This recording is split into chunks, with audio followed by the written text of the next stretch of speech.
en 2020, 33% des clients préféraient une expérience en ligne. Et 2 ans plus tard, ce même groupe a été à nouveau interrogé et c'est 65% des clients qui préféraient une expérience en ligne. Bienvenue à toutes et à tous dans ce nouvel épisode de Tonalité InsurTech, la capsule. Avec ce format, l'idée est de partager avec vous de manière plus régulière mes réactions ou réflexions sur des sujets d'actualité ou des articles parus récemment. Le tout pour mieux appréhender l'innovation à l'œuvre dans l'assurance. Bonne écoute! Cette semaine, je vous propose de lire ensemble un article publié il y a quelques semaines par le cabinet de conseil Oliver Wyman. Il s'intéresse au secteur de l'assurance TPE-PME, particulièrement actif ces derniers temps sur la scène InsurTech. On en parlera d'ailleurs ensemble dans l'épisode de la semaine prochaine. Si l'article se penche sur le marché américain, il détaille 10 bonnes pratiques à considérer pour réussir dans ce marché, qui me semble valable en Europe également. C'est un bon rappel des basiques alors que l'heure est plus que jamais à des propositions de valeur claires. Paru en septembre 2023, l'article s'intitule « Gagner sur le marché de l'assurance commerciale pour les TPE-PME, 10 opportunités lucratives pour les assureurs ». Le marché des petites et moyennes entreprises a été une zone grise pendant des années pour les assureurs et les clients. Peu de compagnies d'assurance se sont véritablement engagées dans ce domaine, même si le marché était prêt à être conquis. Cependant, cela pourrait changer rapidement à mesure que les capacités numériques et les données deviennent plus disponibles et répandues. Alors que l'industrie de l'assurance commence à évoluer, le marché des PME devient une opportunité de croissance intéressante. Les besoins et les désirs des clients commencent à évoluer, ouvrant de nouvelles sources de valeur. La taille du marché, opportunité commerciale pour les PME et pour les assureurs. Le marché des PME représente environ 110 milliards de dollars aux États-Unis. Lorsque l'on regroupe toutes les lignes de produits, aucun acteur unique ne domine le marché, sous-entendu avec une part de marché supérieure à 10%. Le marché des PME s'est également révélé être assez rentable, affichant un ratio combiné inférieur à la moyenne au cours des dernières années. Occuper une position dominante dans ce domaine représenterait une opportunité considérable de plus de 5 milliards de dollars pour tout assureur disposé à effectuer les investissements et l'engagement nécessaires. Petite parenthèse, l'article donne des chiffres pour le marché américain, mais l'opportunité est tout aussi attractive en Europe. Je ferme là la parenthèse. Ce qu'il faut pour réussir sur le marché des petites et moyennes entreprises. Pour réussir, prospérer et gagner des parts de marché sur le marché des TPE-PME, les 10 considérations suivantes devraient être en tête de liste de chaque compagnie d'assurance.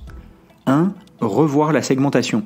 Le marché des PME a longtemps été fragmenté et vaguement défini de différentes manières par tous les protagonistes. Les assureurs définissent le marché selon de multiples critères. Cela peut être la taille des primes, les revenus des agents et courtiers ou le nombre d'employés des clients. Cela crée un désalignement parmi les fournisseurs de solutions et rend la navigation difficile pour les organisations. S'aligner sur une seule définition au sein de l'organisation et l'articuler de manière claire sur le marché réduira considérablement les frictions au sein de la chaîne de valeur de l'assureur et du client. 2. Personnalisez votre approche, aucune taille unique. Les petites entreprises ne constituent pas un seul segment, mais des centaines de segments regroupés. Rationaliser l'expérience et concevoir des produits pour un seul segment, par exemple le secteur de la construction, ne résoudra pas le problème du segment de la vente de détail, par exemple. Résoudre les problèmes des petites entreprises est une tâche complexe et nécessite une approche personnalisée. Les assureurs créent souvent des produits qui semblent être conçus pour convenir à tous, mais ce n'est tout simplement pas le cas. Par exemple, une police d'assurance pour chef d'entreprise est conçue pour s'adapter au plus grand nombre, ce qui signifie en réalité qu'elle ne convient qu'à très peu de personnes. 3. Les produits adaptés a posteriori ne répondent pas aux demandes de marché des TPE-PME. Il y a eu des tentatives timides de développement des produits pour résoudre les lacunes réelles du marché, mais la plupart du temps, elles ont échoué. La plupart des produits sont construits à partir d'une perspective rétrospective. Par exemple, les coûts de sinistre sont classés par code SIX, classification industrielle standard, et sur la base de l'expérience passée des sinistres dans le marché. Certains créent de nouvelles garanties pour les couvertures supplémentaires nécessaires, par exemple la perte d'aliments pour une épicerie, mais la plupart ne le font pas, laissant le titulaire de la police avec des lacunes de protection. En regardant vers l'avenir, les assureurs doivent développer des produits intimement liés à l'ADN des petites et moyennes entreprises plutôt qu'aux entreprises de tailles intermédiaires. La police d'assurance pour chef d'entreprise est un exemple flagrant d'un produit d'assurance important qui est simplifié pour répondre aux besoins des assureurs des TPE-PME. Des dizaines de variables de tarification et des questions sans rapport laissent souvent les assurés fortement surassurés ou sous-assurés, confus et frustrés. 4. Développer de nouveaux produits avec une orientation client. Le profil du client des PME est unique et différent de celui des clients de taille intermédiaire. Les propriétaires de petites entreprises ont généralement moins de 3 ans pour créer une entreprise rentable et sont plus susceptibles de faire faillite que de déclarer un sinistre. La plupart des PME emploient moins de 5 salariés. Les produits traditionnels disponibles sur le marché ne répondent pas aux besoins actuels des clients. Une mentalité innovante axée sur le client doit être mise en avant lors du développement de nouveaux produits novateurs pour les PME. Les assureurs doivent fournir des explications simples sur les produits d'assurance lors des interactions avec les clients. Les acheteurs de petites entreprises se comportent davantage comme des clients de ligne personnelle que comme des clients du marché ETI, en recherchant des relations personnelles et des liens émotionnels. En établissant ces connexions et en comprenant vraiment les besoins des clients, les assureurs peuvent créer des produits attrayants et efficaces. 5. Optimiser le parcours numérique. Chaque assureur est engagé dans son propre écosystème numérique et l'expérience client a pris le dessus sur les produits et les marques en tant qu'élément de différenciation. Malheureusement, les assureurs sont encore en train de développer ces capacités digitales et le travail en cours progresse lentement.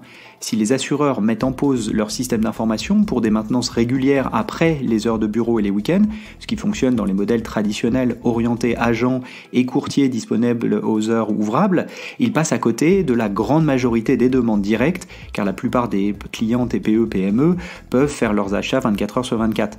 La capacité à offrir une expérience numérique robuste dépend fortement de l'utilisation du traitement en flux continu. Aujourd'hui, le taux d'adoption reste encore faible, ce qui signifie que des interactions humaines sont toujours nécessaires et présentes dans la plupart des transactions en raison des systèmes et des processus hérités du passé. Cela traduit par une expérience maladroite à la fois pour le client et pour l'assureur. Plus le parcours numérique est optimisé, plus l'assureur gagnera en avantage concurrentiel. 6. Améliorer l'expérience client. Le nombre d'intermédiaires dans le secteur de l'assurance commerciale complique à la fois le processus d'achat et le modèle de revenu. Les clients n'ont tout simplement pas la confiance ni les informations adéquates pour prendre toujours des décisions éclairées. Certains préfèrent toujours les interactions en personne lors de l'achat car ils ne disposent pas des informations, de l'expérience ou des outils nécessaires. Ils recherchent des conseils dans le cadre d'un processus actuellement compliqué et souhaitent établir une connexion personnelle de confiance lorsqu'ils prennent des décisions pour leur entreprise. Simplifier la chaîne de valeur, réduire les frictions dans l'expérience client et établir la confiance permettra aux assureurs de gagner des parts de marché. 7. Comprendre comment les clients font leurs achats. Historiquement, le canal de l'agent indépendant a été la source des affaires entrantes chez les assureurs.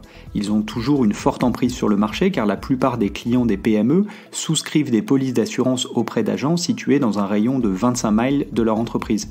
Une petite partie des entreprises achètent directement ou par le biais de canaux numériques, mais ce sentiment commence à évoluer. Selon notre recherche, précise l'article, et notre enquête en 2020, 33% des clients préféraient une expérience en ligne. Et 2 ans plus tard, ce même groupe a été à nouveau interrogé et c'est 65% des clients qui préféraient une expérience en ligne. Ce changement drastique présente un potentiel d'une grande opportunité pour les assureurs capables de rapidement et efficacement modifier leur modèle de distribution. Acquérir des clients via des canaux numériques, au coup par clic, reste actuellement une proposition coûteuse. Lorsque de multiples assureurs et agrégateurs aux appétits similaires se disputent le même petit nombre de clients en ligne, une faible offre et une forte demande font augmenter le coût de l'acquisition. Les gagnants typiques sur de tels marchés sont les fournisseurs de moteurs de recherche et les assureurs perdent la bataille de l'économie unitaire. 8. Déterminer les investissements adéquats en technologie. Les plateformes et technologies héritées ont depuis longtemps causé des problèmes dans l'industrie de l'assurance et le segment des PME ne fait pas exception. Les plateformes de tarification, de devis, de souscription et de services, telles que la délivrance de police, les certificats d'assurance, les réclamations, etc., au sein de la plupart des assureurs, n'offrent pas des capacités robustes de bout en bout pour toutes les lignes de produits. Les assureurs doivent investir dans la création de simples API modulaires, connectant la technologie de l'assureur aux systèmes internes pour chacune de leurs capacités, afin qu'elles puissent s'intégrer dans n'importe quel écosystème de distributeurs d'assurance, tels que les agents, les agrégateurs, les places de marché et les sites de comparaison de prix. Ainsi, la question à résoudre devient de savoir comment les assureurs peuvent offrir une expérience personnalisée qui maximise la valeur pour les clients grâce à la technologie sans dépenser une fortune. 9. Améliorer les capacités des données. Lorsqu'elles sont utilisées correctement, les données tierces alimentent le développement de nouveaux produits, offrent une transparence des prix, améliorent les taux de passation des contrats et permettent la sélection et la fidélisation des clients.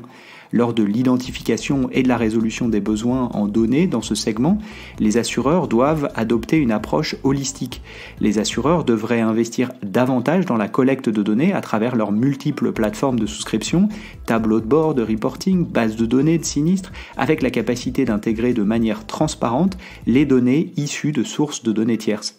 La disponibilité dans le secteur des petites entreprises est faible en raison de la nature du renouvellement dans le segment.